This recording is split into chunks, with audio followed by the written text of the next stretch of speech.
dig. Jump in. Jump on in. All right. How's it going, everybody? Garden Groove Podcast episode 19. Today we got a special episode.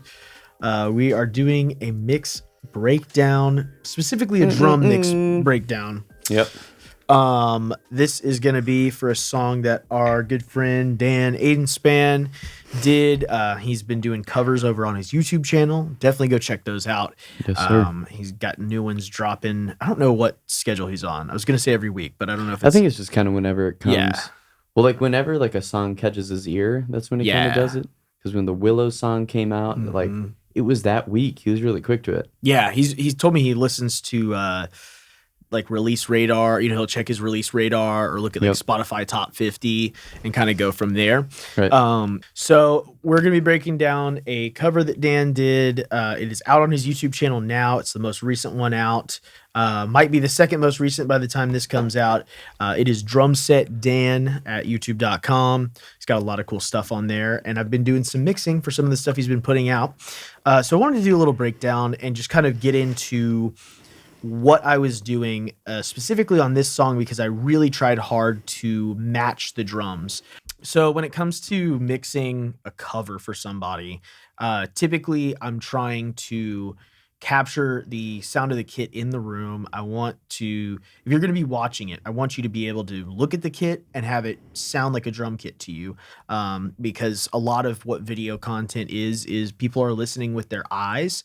And if I were to process the hell out of a drum sound, it's going to be, you know, you're going to look at it and it's going to feel unnatural because it's going to feel like it's not of what you're seeing. It sounds like it was done in a studio and made for that record, as opposed to just we're hearing a kitten in the room, we're seeing the playing happening.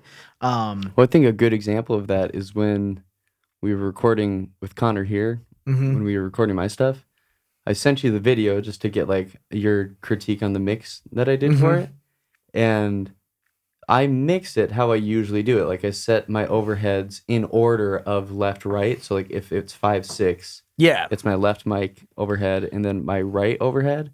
And then I sent that to you, and that was your critique. Is just like The overheads if the are audience, backwards. if the audience is the video camera, like that's how they're viewing it, they're going to hear the drum set backwards. Yeah. And it's even like, I don't think that's a little thing, but I think like it's those subtleties that totally make that difference, paint that picture well. Well, I notice it now too, because sometimes you'll watch a live performance. Like I love those KEXP performances. They nail it on the mixes every time. Occasionally though, I'll see a KEXP performance where they have the overheads flipped around. And of course, this is a nerdy audio engineer thing to notice it and be like, oh, the toms didn't roll the right direction. But it's just those little things. Small things. Yeah, it's the little things that add up. So that's one thing I do is I always mix in audience perspective for video. I prefer drummer perspective for recording because I like building the song around me and sitting in the center and kind of imagining all the elements around myself. That's just how I like to do it. But when it comes to something like this where video is involved, I always physically, you know, it's like you're seeing the sound, so everything should line up the way that it looks. You know, if you have your snare just compressed to all hell and way up in the mix and sounding super processed and maybe great, but the person watching sees the drummer in the back and they see the lead singer up front. If there's a snare just whacking them in the face, you know, it's like it doesn't feel as natural. It's like, what am I looking at here? I don't feel like I'm looking at what I'm hearing. Right. So all that to say, that's kind of what I was going for. However, on this song, I felt like I really could nail the sound of the drums on the song. So I put a little bit of extra time and effort into trying to match that. So that's what we're going to be talking about. I'm just going to play the isolated drums. They have been isolated by Dan using some sort of AI program. He uses Moises. Okay. And there's a bunch of ways you can do it now. You can do Moises, which I think you can do a few songs a month and then you got to start paying for it. But Logic does it now. Really? Logic, I think that's right. Logic can now cut out drums, wow, and that's leave it cool. just drums, and then DaVinci, where I edit the podcast in, they can do the same thing too. Yeah, so I know you can do it Craziness. in Audible as well. So there's a lot of ones that do it. But yeah, here let's play these drums. I'll just let it play for 10, 15 seconds so you can kind of get an idea.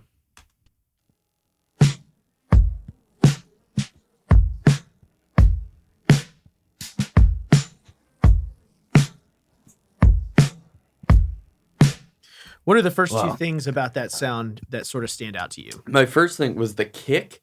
It starts here and then it and then it goes like very long tail. Yeah, and then it kind of goes stereo on you, right? You can kind of hear the kick in both ears, maybe. Maybe that's just me. And then very poofy snare, which you like. So that was, the snare that I have at my house that is always set up for that sound. So I knew that was part of why I was like, I think I can really, not only can I preserve a natural sound that translates well over video, but I can also still kind of get it to sound like the record. Right. And I will say the whole thing that really inspired this podcast idea was Dan telling me, dude, it sounds just like the record, which is a great compliment to get when you're trying to match something. So that I think that we had like a good setup going into it to be able to mimic that, just because of the way I keep my kit set up at the house. And we will probably splice in some footage from Dan's video just so you can see where the kit was. But I think that's an important part. Like, producing is always just like you're trying to create an accurate image and representation of what's being recorded initially. So like if you don't have a deep snare initially, you can't have a deep snare by working some magic. Yeah, you can't just boost. We'll fix it in post. Yeah, you can't fix it in post. It's never the case. You can't just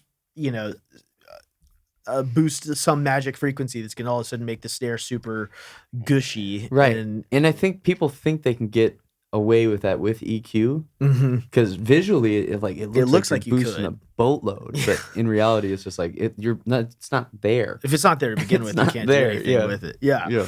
So we have that. Like, I'll play it for a couple more seconds just so everybody has a reference.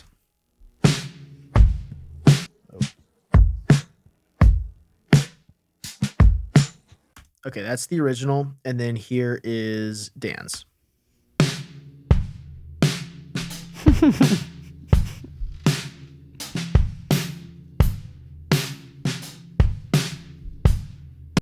So good work, dude. Thank you. It totally is. It's a bit roomier. I have kind of a lively room that I record in.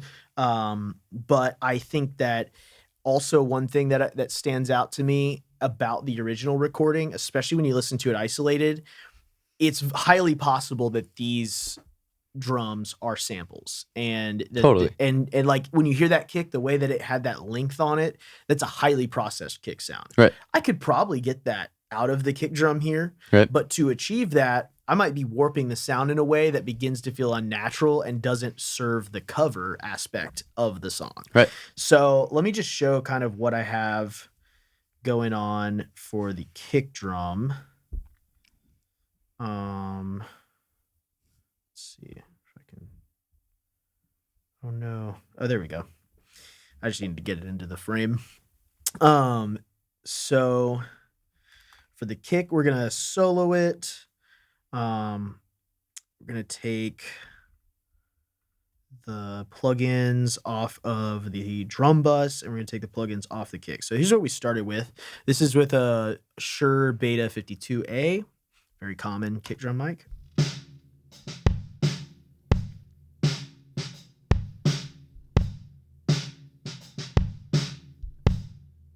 So a lot of direct kind of clickiness, but as you could hear at that original kick drum, a whole lot of low end needs to be there. It needs to be enveloping kind of, and needs some more length. So are you pointing that at the beater, or are you pointing that at the shell when you're in the hole? That is you don't have a hole, you have no reso. No reso head. Yeah. Pointed straight at the beater. Okay. It's about I would say the edge of the microphone is meeting the edge of Like the entrance of the kick drum. It's just outside the kick drum, but not by much. So we start with that. And then I'm taking the kit plugins, Abbey Road, or not Abbey Road, the kit plugins, BB105, the Blackbird Neve plugin that I love, just boosting some 56 right here. And I have it on bell mode, so it's not boosting below that too much. There's that. Immediately you can, here's without, here's with. Just fills in that low end. And then I go in with some Pro Q3. I just didn't like, there was so much room noise and there was like a lot of hi-hat and snare in there. So I just knocked off like 15 dB of everything. from where? From 3100 up. Why 31? Because you're still getting the attack of everything. I don't want to go much lower than that because a lot of the attack happens in about 2.5K. Right. So I didn't want to go too much lower than that, but I definitely, and I didn't want to take away all the high end. This is another thing that I've learned, is that sometimes doing just a complete cut and pulling out everything can be a bit too far. Mm-hmm. And sometimes even if you're like, I want almost none of that, sometimes your ear wants a little bit of it, even if it's 15 dB less. Yeah. Having it in there and not just completely removed can sometimes preserve certain things that you may not fully realize are actually worth preserving. Yeah, you might not realize it in solo, but when the we're whole listening thing in is put solo together. here. Right. So here's with that cut. Here's without. You hear the difference there? You can hear the throne creaking. I know, I kind of like it though. Right. Just preserves a lot. And if you can see right here, there's a big peak at 5K. That's all snare. Yep. So we're cutting that. We're getting the snare kind of out of the way. You know Glass Animals? Mm-hmm. He will mic up the squeaky parts of the kit because he likes that sound. Really? He likes the like authenticity or like the human nature of a squeaky throne. I'm trying to think. I think it's When the Levee Breaks by Led Zeppelin, and people can correct me if I'm wrong. They have a squeaky pedal. kick drum pedal. Yeah. Yep. Well, Bonham was known for that. He just didn't care. Yeah, I forget what the model was, but it was just like it was a Ludwig kick pedal, but it was just notorious for being squeaky, and like you can hear it in so many tracks. Once you start to hear it, you can't unhear it. That never goes away forever. So moving on to the snare, we have we're going for that real thick kind of sound. Yeah. Very tight, very dry. So there's a little bit of resonance in there. Just for reference, here is the original.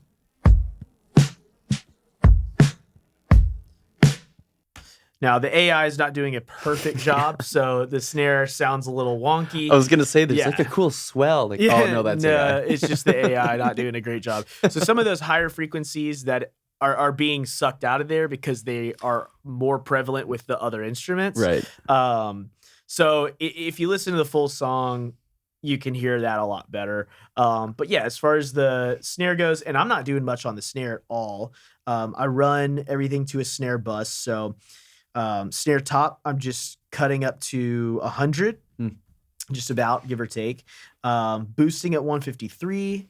And then I'm doing another little boost at 2500. That's just giving us some more of that attack. Then I'm EQing the snare bottom, not a whole lot differently, or not a whole lot more, just cutting up to 275. Oh, yeah, you cut higher. A lot. Yeah, because a lot of times all I want out of the snare bottom is just the rattle. Yeah. And it's just adding high end to what the top doesn't have. Yeah. And there are rare occasions where I go, this needs more depth, and I try to see if I can pull it out of the bottom snare mic. Yeah. Typically what I have an issue with is there's just a lot of kick coming through the bottom snare mic. Okay. Yeah. So I'm just trying to get that out. Right. I just want that gone. And 275 will pretty much do it. Totally. You know, you get some clickiness from the kick, but at that point, it's just not enough to really matter that much. It's there anyway. That's my thing right now is like I can't figure out my low mids.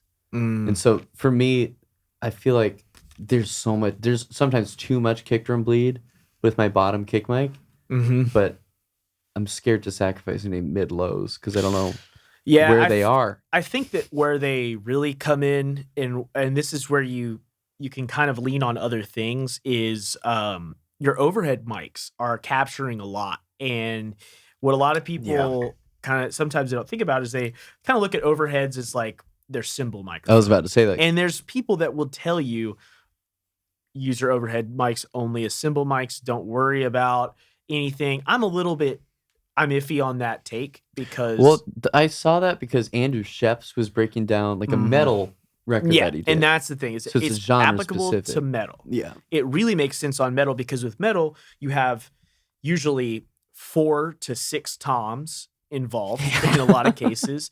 There's double kick beaters, there's a big giant snare, and there's 8 cymbals plus. You know, metal guys love their cymbals, and God bless them, but there's a lot of cymbals. And so with your overheads, it's like, how are you even going to try to listen through that wall of cymbals down to the rest of the kit? Right. Like, it's not worth trying. Cymbals win the battle most of the time. Yeah. Too. Like they're like this layer, you know, of fog in between the microphone and then the kit itself. That's why people record with pillows over their cymbals and overdub it later. Because they're there. They will be there for sure. And you can count on that. Yeah. And actually on not this one, but the next cover that Dan's gonna put out. I just finished it today. He was like, can you turn the cymbals down on this one part? And I'm like, no, sir. A little bit. Yeah. I can turn them down slightly.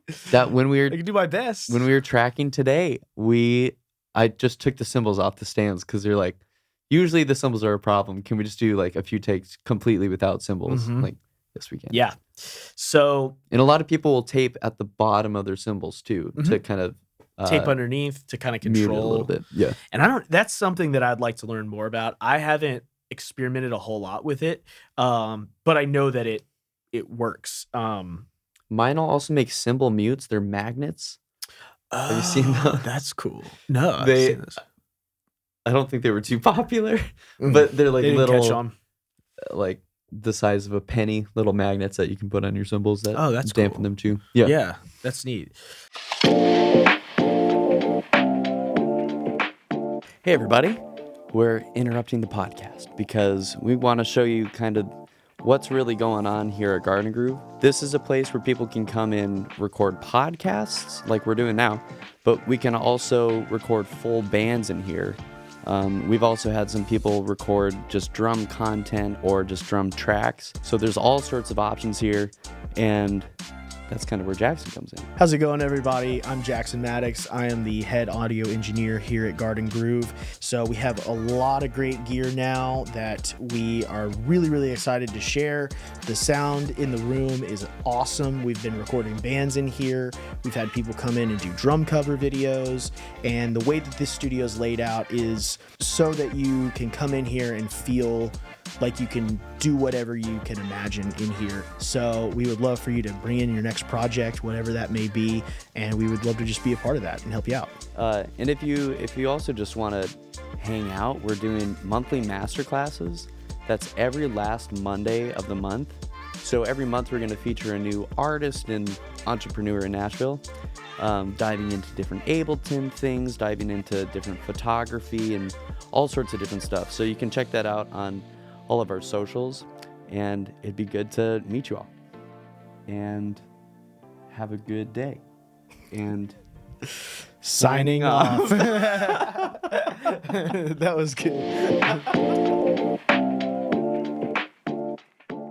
So yeah, cymbals are always in need of some sort of controlling or whatever. But yeah, if you're trying to get more low mids out of your drums, like really, really listen for in other, if you're not playing metal, then your overheads can be really helpful for that, because all you need, in my opinion, to cut from your overheads when you're not in a scenario where you just need them to be cymbal mics, is you just cut out the lowest lows of the kick so that it's not messing with your compression. Yeah. And then leave everything else. Let everything else be. Yeah. I've backed off so much. I used to cut on my overheads like up to 150 or 200, and then I started realizing like there's a lot of development that comes off of each piece of the kit that is happening in the 150 to 300 hertz range. Right. And sure, you don't want that super low kick drum sound like muddying things up or affecting how your compressor on your overheads is going to react. But that being said, I think that there is definitely a time and a place to leave in as much of those low mids as you can before the kick drum starts to become a factor in the frequency spectrum. Right. Yeah. So anyway, got these snare mics going into the snare bus over here. And here's what we're doing with that. We're hitting it with some compression. This is actually a stock Pro Tools setting on the stock Pro Tools compressor. It's called Snare Comp, and I adjusted it a little bit. It looks like I backed off the ratio, and I probably pulled the threshold back so it was compressing a bit harder than it starts out at.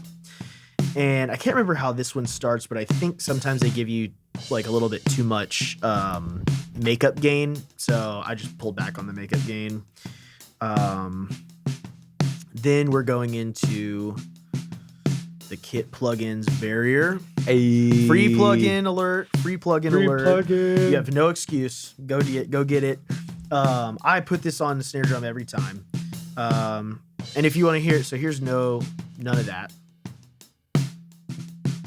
Here's with compression. Just glues it. And then here's let's get to a part where he's hitting the snare. Here's no barrier. There's with the barrier. Very subtle. It's directly on. It's on the snare bus. On the channel? On the bus. Yeah. Okay. So both snare mics are hitting this. I got it.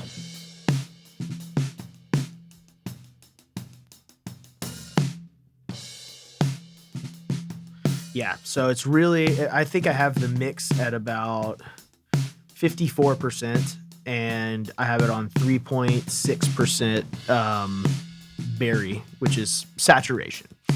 So just getting some saturation in there. Now we bring the kick back in. That's 80% of the drum sound. That kick is pretty good. Now, of course, we need to turn back around. Let's solo the original. So you can hear, one thing is still a lot more processed than the other. These are not identical drum sounds. Yeah. But you see how we are achieving a similar sound. That's kind of like, to the average listener, they're going to hear that and they're going to be like, oh yeah, it sounds like the song. Right. It's this doesn't have the same amount of compression that the original less did. Processed. I don't know about that. Where are the low frequencies on the tail of the kick drum? If you're noticing that, I wish that you find peace. I hope that you find a good therapist that works for you. Maybe keep it out of the comment section if possible. For the peace of all humanity. For everyone else's peace. If that's what's keeping you up at night, you probably have bigger fish to fry. But yeah, so now let's get to the toms. Actually, we're skipping the toms first because they're not as prevalent. Overheads. So we were just talking about overheads. Let's talk about these overheads. Yeah, what were you using for your overheads? I was using the Russian ribbon mics. The lightsaber microphones. They were journeyed around the world for those things. They have been around the world, literally. And I put them across the world from each other in this setup. I was like, I had been watching a bunch of random videos where people were doing these like really spaced pairs of microphones where they were spacing them almost to like the outer edges of the cymbals. I think you showed me that. Yeah. And I was like, you know what? I'm going to try that. I always keep my overheads kind of tight into the kit. And I thought it might be cool to just maybe get a wider image. Right. Are you still pointing them at the toms like you usually do? Yeah. Kind of. The way I did the right overhead normally is my left overhead, which is the hi-hat side. Oh, okay. Yeah. Right. That one is equidistant between the hi-hat, the crash, and the rack tom. I just kind of and the snare. If you made like a square of those 4 elements of the kit, I put it kind of right in the middle. The hi-hat, crash, and the rack tom. Crash, rack tom, snare. You have all 4 of those things sort of side by side each other. I stuck it right in the middle of all of it. So not really facing any one thing. Yeah. And then what I did is I just was like, okay, how far away is that? I think I had it at about 55-ish inches, 52 maybe. Totally arbitrary as long as they're the same distance. Right. Somebody might disagree with it. That maybe it's not arbitrary. I promise you someone will. Someone will.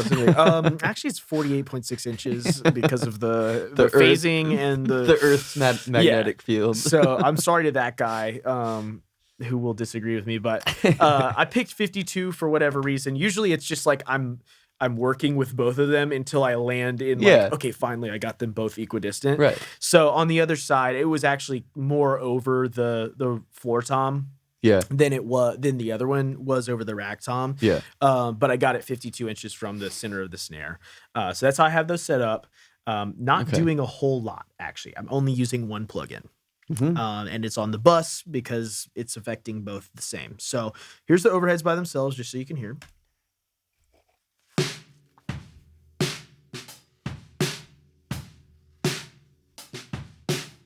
Now you can hear one of them is picking up the kick drum.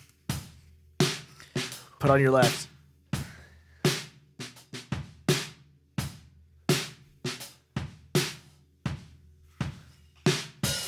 What am I looking for? The kick drum is mostly on the left side. Okay. I noticed that when you did the initial full kit mix. Really? Right, in the beginning of this. Is that wrong? Well, shouldn't be on the full kit mix. But you can hear it more on this side. Yeah. The reason being is that microphone has a better view of the beater on the kick drum. Right. That is something that is very hard to not do because you have to sort of pick one. I never thought about that. Do you want the kick to be in the dead center or do you want the snare to be in the dead center? One of the two is going to pull to one side or the other. Right. For me, I pick the snare over the kick because it's more prevalent when it's to one side or the other, and then I just make the kick super loud. Yeah. And also, I never thought about that. When you're cutting low end, you have all the other low end to play with on the actual kick drum mic. Right. And all that can be right up the center because it's one microphone or 2 microphones panned right up the middle. Right. So you just leave all that low end in and it won't be noticeable. Right. If it is noticeable, it's pretty negligible. So here's the one plugin that I used on this. Again, we're using the kit plugins BB105. We're cutting up to 82. So I think on this one, I wanted to keep a little bit more depth. So just cut to 82. That's only cutting the low lows. Boosting at 1.8, which is giving us a little more smack on those on any of the shell pieces of the kit. And then boosting a decent bit, as you can see on 10K. These are ribbon mics, so they need a good bit of 10K when I'm processing them, especially for more modern sounding things. So let's listen to those one more time. I'm going to go a little further up so you can hear more hats. As you can hear, there's really good directionality for the hi-hat. Right.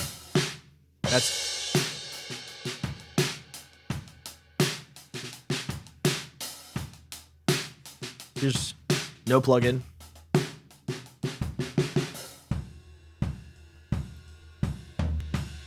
Yep. One plugin.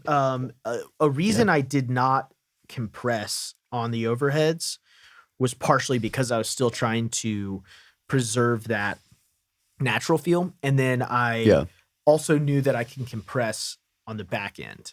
Right. So which I haven't had any of the drum bus plugins on yet. So I'll explain that when we get there. When you do mix, do you keep all your master plugins on? I've heard mixed reviews on that. I go back and forth. So some people say you should mix top down. Yeah. I've been liking that recently. Yeah, top down is cool. I just always have certain things that I know I want to do to certain elements, and you're not supposed to listen to things in solo, but I can't not. Because I don't know anybody that doesn't. Yeah, because there are things that you're going to hear in solo that are overall not super pleasant to the ear. And what I tend to do is, like, rather than letting all that stuff build up over the whole mix and then having to go back and root it out, I'm going to go in and cut stuff that I know I don't like certain frequencies on the things that I know I don't like it on. And then if my mix is sounding thin or dark, then I go back and go, okay, I can take that off. Yeah, I don't need to cut. It got lost. Because a lot of times with the snare, I'll be cutting like a lot of muddiness that I don't like. 200 hertz, whatever. And then I'll play the whole mix. And I'm like, oh, the snare is so thin, right? Super thin. Right. I go back, I add that back. Oh, it's fixed. Right. Sometimes I'll even turn around and do the opposite of what I did. If I have a problem that I was solving ahead of time, but actually wasn't a problem and didn't need to be solved, right, I'll turn around and say, instead of cutting 200, I'm going to boost 200. Right. And that'll work too. Right. So it's just kind of like, I think it's a give and a take. So you don't only mix the song in solo because it's not going to be listened to in solo. Right. Exactly. But also don't shy away from using solo to identify tricky things happening. And then if you feel like you know what you've done on the mix, so if you've done a lot of one thing on different instruments and you are now hearing the effects of that and you don't like it, you just undo it on a few things. Right. And maybe there's one instrument that needs it done, but everything else is fine. You don't need to cut that frequency on the other stuff. Right. So that was part of my low mid predicament. Yeah. It was like I was cutting too high on the overheads because I was seeing them as cymbal mics. Mm-hmm. And so I was cutting too high with that. And then it was also with the idea that you're trying to preserve that low end. Mm-hmm. I was also cutting for that reason too. Mm-hmm. And then I went to Ben Kling. Mm-hmm. And I feel like my drums are too thin. He's like, okay, well, where are you cutting out your low mids? Yeah. Like, oh, in my overheads. And then he also made a point of room mic too. Mm-hmm. There's a lot of low mids that can be found in the room mic too. And something that I think is not talked about often, you kind of will pick it up if you work in studios.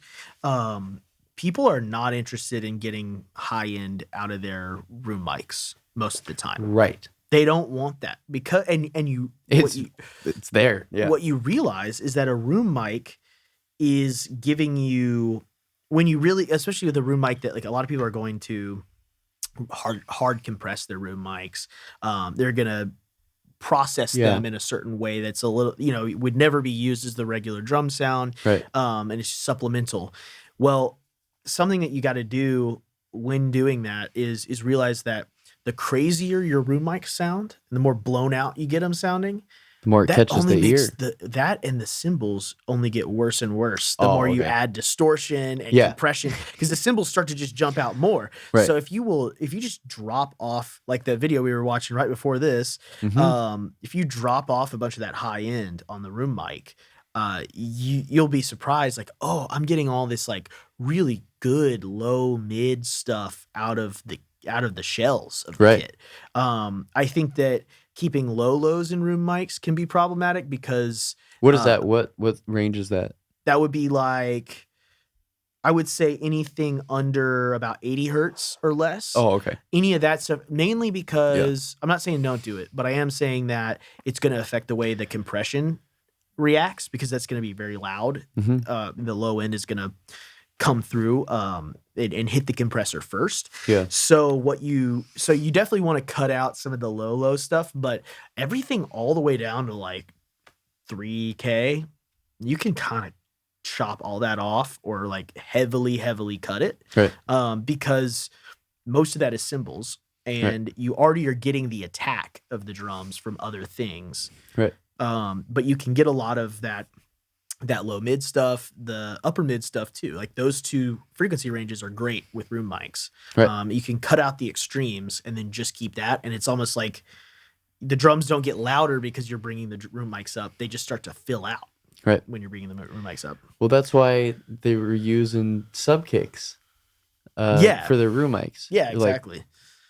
When I was, because it automatically isn't getting the cymbals. Right. Yeah. Much at all. It's getting those low mids. That's like what it's for. So along with subs. That's like a perfect segue into the room mic. I'll show you what's going on here.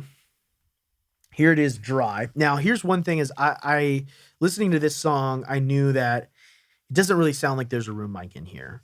However, I think that I can capture a little bit more length on the kick drum with it and a little bit more liveliness that I can use to my advantage. So here's what I have on the room. This is nothing right now.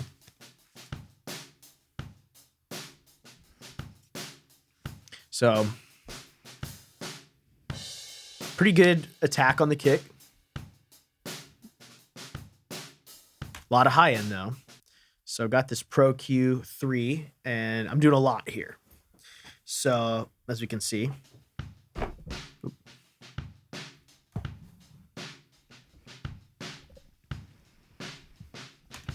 so as you can see, I'm actually I'm boosting at 62 here. And in this case, I wanted more low end from the room mic because I wanted the kick drum to have that length like you heard on the original. So I'm trying to add length to the kick drum. So is your room just centered? I had in the this mix? mic. It was facing, or not in the room, but in your mix. It's not panned. No. Okay. It's right up the middle. Yeah. And it's also facing. It's pretty close to the kit. It's probably 3 feet back from the kit, facing right down the middle, like catty corner to the kit, but where the kick and snare are lined up with each other. Yeah. So if I were to like that, right. You can't really see that from here, but there's a drum kit over there. There's a drum kit over here that I'm motioning to. And we can splice in video so people can see. Yep. I think there's pictures that I took maybe or some shots there. But yeah, so I'm cutting up to about 30 because I just don't want that too subby. Boosting at 62 because I want more length.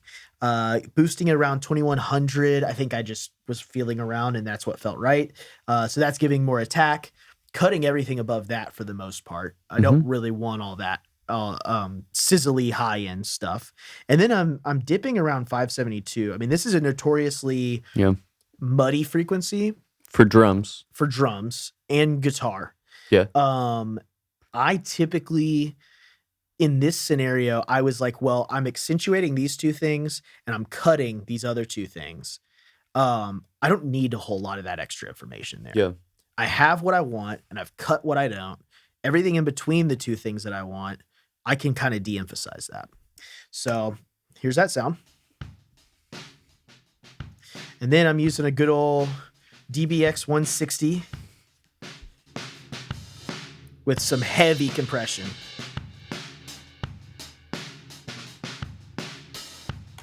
Just crushing it. Why that compressor? This one is it's a classic compressor. You can find it in any major studio. They're widely used and they're very popular for drum applications. I see them, a lot of people like it on kick or snare, snare top, kick. And then occasionally you hear about them getting used in more of like a room mic context or a trash mic context. I don't know what it is about this compressor that really makes it tick or makes it so sought after. It's one of those like you see them everywhere, you hear about them be used on anything, but nobody ever says anything specific about it. Yeah. I think it's mainly that it's just so naturally there, like a 76. Yeah, like it's just on like, everything. Yeah, and it's probably like I would say aside from a 76 and an LA2A. The DBX 160 would probably be the next most popular one, aside from like the distressor. A distressor, Yeah. The distressor would be right there with that, Yeah. in terms of popularity. The DBX 160 has been around for a long time. They also have a 165 that has a few more features on it. But that's kind of why I picked it. It was just that I knew it had been used on a lot of stuff. Yeah. And actually, this plugin had not been working for years. I don't know why. And then I found out that it worked. Yeah. Like every time I tried to open it, it was like, you don't have the license for this. Yep. And it was like a free download. And it just wouldn't let me use it. And then it started letting me use it like a few weeks ago. So I was like, I gotta use it. So many plugins do that. Mm-hmm. Like free download plugins too. Yeah. They're like, you don't have a license. You're like, you gave it to me. It's free. And dude, when you switch computers, a literal nightmare. I still can't figure out my SoundToys plugins. Oh God, that's why we have to press quit. 15 times before we go into any DAW on that computer. So drives me crazy. Long story short, I found out I could use it. So I was like, let me use it. Let me find a reason. So yeah, there is all of what we want, none of what we don't, and a hell of a lot of compression. And our final thing, we're going to go back to toms. I can't get my toms right. Really? My toms are driving me crazy. What are you? Partially, I think it's because those earthworks are so bright. Mm-hmm. They're so attacky and bright. Yes. And gates. Me and gates. I'll show you some gating. Because we do have gates. Thrown in the ring with gates too many times. All right, so first, two really well-working gates. Just stock Pro Tools gate and stock Pro Tools setting tom gate. Damn. Now I always adjust, but what I really adjust is the threshold and the hold time. So I want that hold time to last as long as it takes for the drum to ring out. And I want the threshold to sit just above the volume of the tom being hit, because then you set the hold time so that it stays. Oh, you have a quick release. Mm-hmm. Because I don't want snare coming through. Yeah. And that is especially on rack tom, that is the number one thing that will kill your gate's effectiveness, is if it's picking up the snare. And sometimes it's kind of impossible to get around. So there's a lot of playing around that you need to do with it. In this case, I think we got it pretty good. It's pretty good. So I'm gonna.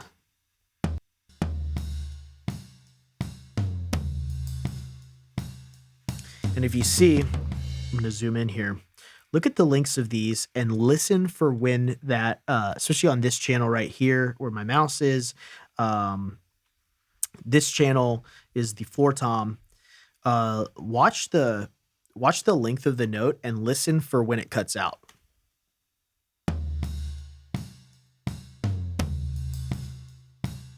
I mean, rarely does the gate almost always stops exactly when the tom's done ringing out. Well, it's kind of like reverbs, right? Like with I guess that's kind of a silly one, but like you want the reverb to cut out before the next important audio comes back in. So now we got our floor tom on the left and our rack tom on the right. Remember we're in audience view. So here's how I have each one of them set, and you can watch them.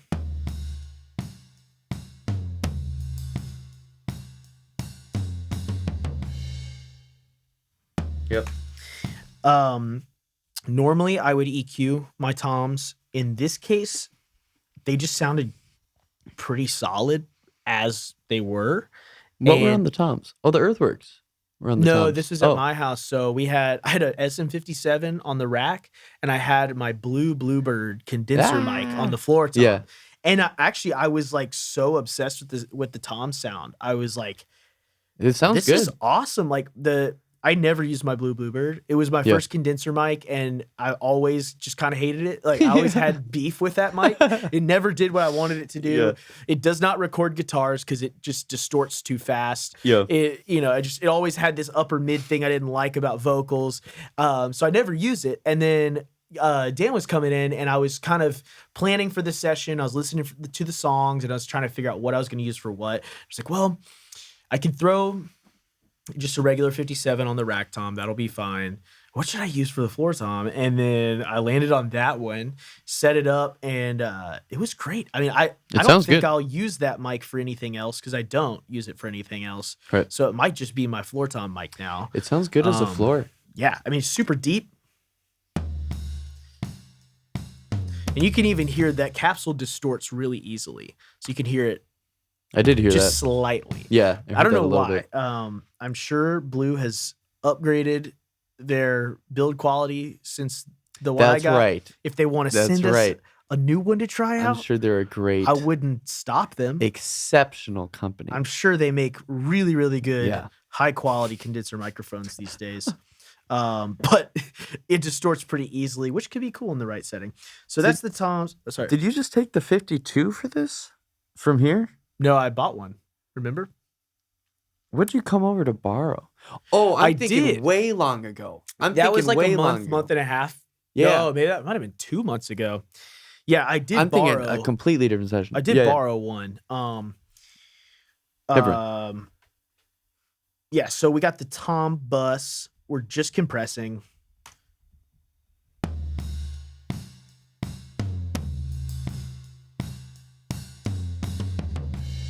Just trying to get some, little extra length out of the toms and keep them cohesive with one another, especially when we have two different mics. It doesn't matter so much if you have two different mics on your toms because the toms themselves are different. Right. But anything you can do to kind of glue your toms together. And that's really it for the toms. So now let's we're gonna do one more quick listen of the original and then one more quick listen of the full kit sound, and then I'll explain the drum bus and we can hear the whole thing.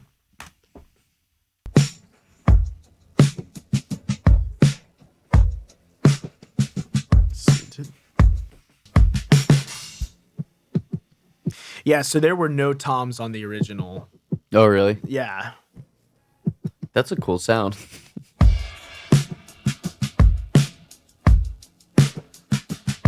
Yeah, there's like a weird it's like a reverb with a long pre-delay on it. So like the snare hits and then the reverb kicks in. That's kind of cool. Yeah, let's hear that again. This was upbeats.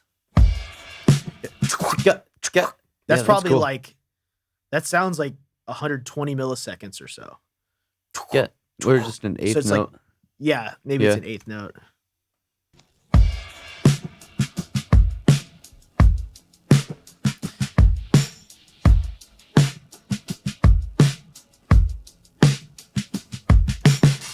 So there's the original. Cool.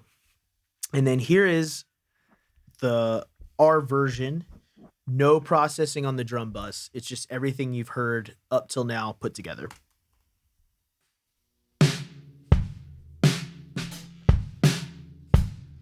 You hear that squeak? All right. So here's what I have going on the drum bus. Pulled out the old Puig Tech. Good old trusty. The Pull Tech boosting at 60, just really honing in on that 60 hertz range because I want to make that kick as long and fat and beautiful as possible. Cutting beyond 60, so we're just trying to cut out, just really making room for the bass. The bandwidth is set a little bit beyond halfway. That's what I usually do. And then I'm boosting at 3K and then attenuating at 3K. So that's just cutting out some, I don't know why I chose to attenuate there, but I guess it sounded right. And then boosting, that's just kind of boosting some attack. So yeah, we'll drop that in. I don't know. There we go. Here you go.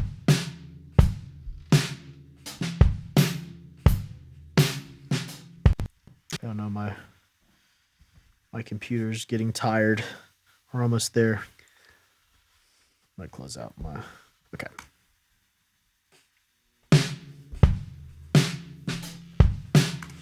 So I always use, a Pull Tech is very subtle, so it's just kind of an enhancer. So not doing a whole lot, but always does make things sound better. Now here's the big one. Let's see what I'm Oh using. boy, this is my favorite part. The Abbey Road mastering plugin. It goes on my drum bus and my mastering chain. Well, it goes on my mix master and my master. In this case, we're just using the tape machine and we're using the limiter. So getting some compression, getting some tape saturation.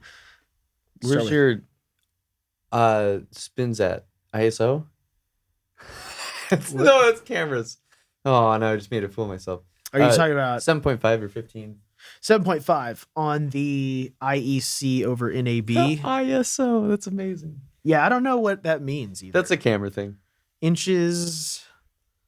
Oh, inches per NAB. Well, that's spins. IPS. I don't know. I don't know. I don't know what it means, but if you can see the screen, if you're a watcher, you can see I have it on the 7.5 to the right side. So here's without. Here's with. You hear what it's doing to the low end? Listen. Do it one more time. Without. Subtle. It's subtle, but it's almost like it's saturating a little bit on some of those key low frequencies. So here's without again.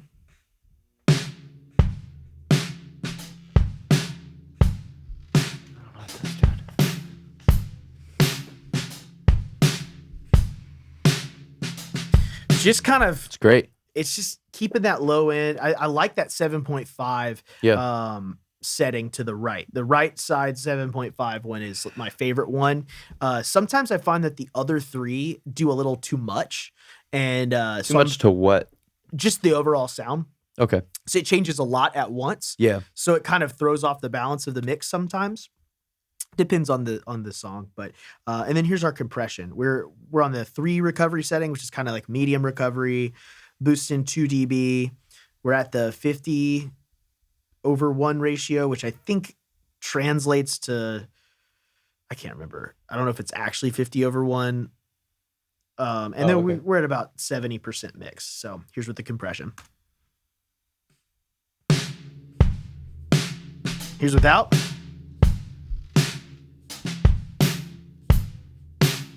With.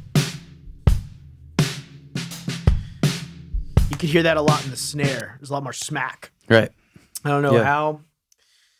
I don't know. You know, it's interesting. Whenever you slap a compressor on the drum bus, you never exactly know what it's going to do to what. You know, you can kind of predict it, but it's interesting how it affects it. And then, of course, that makes you go back and reassess how you're compressing and the attack time, the release time, the ratio.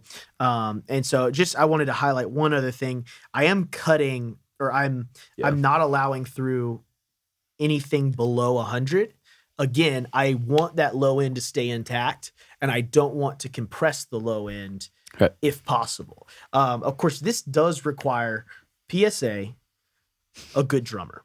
You need to have a good drummer for that trick to really work. If your drummer is inconsistent with their kick hits and it's kind of all over the place, you're going to at least need to compress at the source with the kick drum, and then you can do that trick where you're not compressing the low end. I just don't want to compress the low end at every stage, because then you start squashing it and you start to lose it. And I'm very wary of just like letting it through. And if the mix gets too loud, I might go back and drop this down to 70 hertz instead of 100. And just then it's like you're kind of letting the lows through. But anyway, so that is the whole mix. We'll do one more, kind of play ourselves out here. So here's the original.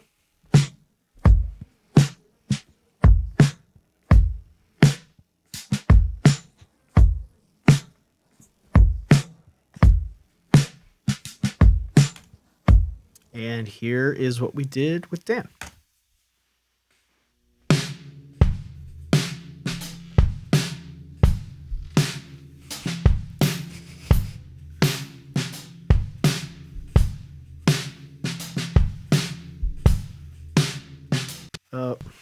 Sounds pretty good. Yeah, so it's a good bit, roomier, feels a little bit more lively. I definitely even after right now, after going over this whole thing, I think that the original drums are definitely samples. So a lot of that live feel and the room noise and stuff like that is just not going to be present. Right. I think that's the number one difference, which would mean that I achieved my goal in capturing a natural sounding drum take, but also trying to match it to the song. Right. I feel like that brings us full circle right here. 100%. Dude, I think it's interesting. Like, when I started to learn drums, one of the big guys was Jojo Mayer. Which, have you heard Jojo? I've heard of him. Who did he play for? Or was he just like a solo? He's just Jojo Mayer. He's just him. But he got big for that because he came up with like crazy new drumming techniques with the intent of like keeping up with drum machines. Right? Yeah. So like it was back when like big break beats were all the rage in like New York and all that kind of stuff. So he was trying to keep up with machines technique wise and like playing wise when it comes to drumming. Now I feel like, or at least what I'm like focused on, is if you listen to a lot of pop records like this one or like Harry Styles or whatever it is, a lot of stuff is samples right now. Yeah. And so it's very funny. sample heavy. Just like how JoJo was trying to mimic machines playing wise and like speed wise, I feel like now we're trying to mimic. It's not machines necessarily, but like we're trying to mimic sample packs. Yeah. It's like full circle between trying to, like the original 707 or 808 drum machines, the real original drum machines had all these sounds in them that were goofy. When you really think about what a snare sounds like versus what an 808 snare sounds like. Right. But at the time, that was like the closest approximation they could get via synthesis. Right. So they would use a synthesizer to create a sound, load that into these drum machines, and then sell them. It's pretty funny that then, those are the sounds that they use. Yeah. They're like, oh, this is a snare. This is a ride. And it would just be, Totally. That's the snare. That's the 808 snare sound. And so then what you had is like that became very popular. And like you said, a lot of people are coming back around to try to make those sounds, but with real drums. And I'm sort of the opinion, like, what a good song is a good song. Make music however you want to make music, and whatever you're capable of. If you don't have the means to record live drums, 1,000,000%, don't feel bad that you can't. I think one thing that I have as a personal preference is I love, no matter what, I love having live drums on stuff. So if a song is primarily electronic, having live drums in there mixed in with all the electronics, synths and synth basses and things like that, that's super cool to me. Right.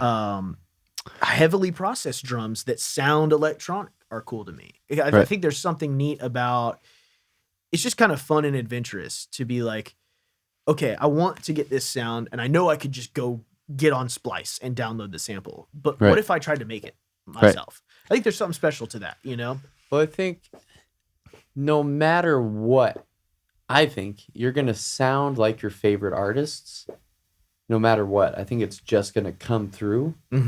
And I like the approach of just like make the sound that you want. Don't try to make the Harry Styles drum sound. If you like Harry Styles drum sound, I bet it comes through without you thinking about it.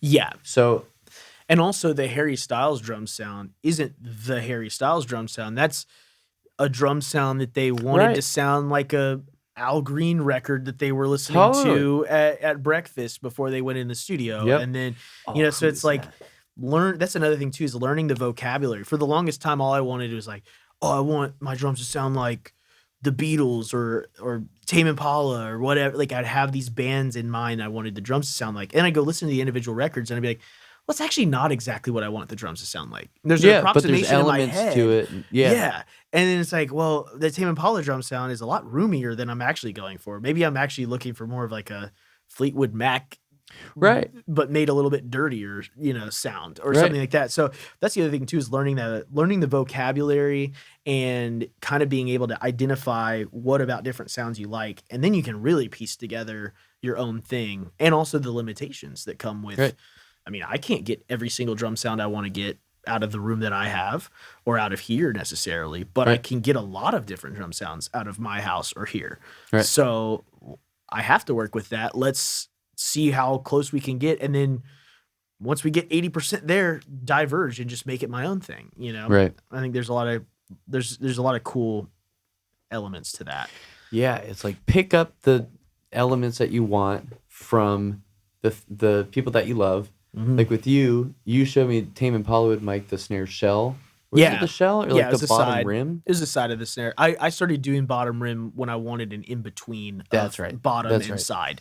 So like pick the elements that you want. Maybe you like that sound, but you don't like the kick sound that he's getting. So you get the kick sound from whoever. Yeah. But then it's also like when you see someone that's really good at producing or someone that's really good at drumming, they have a lot of like intelligence behind it. So like intelligence is knowing like as many different ways to explain the same thing. Like an example is like Eskimos can pick apart a bunch of different types of snow. Oh yeah, they have like 30 Right. words for snow or something like where that. we just Yeah. say snow. Yeah. So like a good drummer or a good producer can say like this compressor and this compressor and this compressor all do different things. Where the beginner person that doesn't have like a lot of intelligence around producing specifically, Yeah. it's better to build your intelligence around those things. So you can more accurately get to the point where you're trying to get with your stuff.